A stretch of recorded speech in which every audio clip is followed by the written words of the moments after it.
ধান বিক্রি করে আসার পথে পটলা চাচার দোকানে এই বস্তাগুলো বাকিতে কিনেছিলাম, টাকাটা শোধ করে দিও। ওগো, শুনতে পাচ্ছো?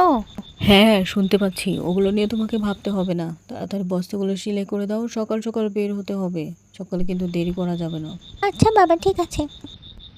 সকালে একবার ডাকলে কিন্তু ঘুম থেকে উঠে যাবা। আমি তো সকালে উঠি। ও তাই নাকি? তা প্রতিদিন স্কুল যাওয়ার জন্য কাকে 10 বার ডাকতে হয়? তা আসার সময় কিছু কাঁচা বাজার লাগবে নাকি? হ্যাঁ, দেখে শুনে ভালো তরকারি নিয়ে আসিও, পোকা লাগা নিয়ে আসিও না। ঠিক আছে মা।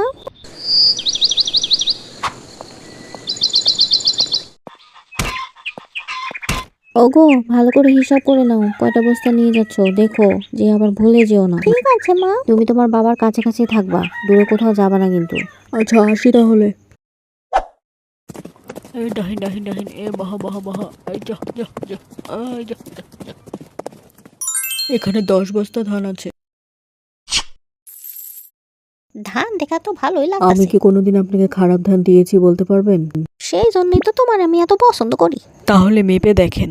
কি ব্যাপার চাচা, এবারে তো ধান কম কেন? বৃষ্টিতে ধানগুলো ডুবে যাওয়ার জন্য এত লস হয়ে গেল। নাহলে এবারও তো ধান ভালোই হয়েছিল। যাক, কি আর করা, এটাই ছিল মনে হয় কপালে। এরকম আরো মজার মজার ভিডিও পেতে এখনই সাবস্ক্রাইব করুন।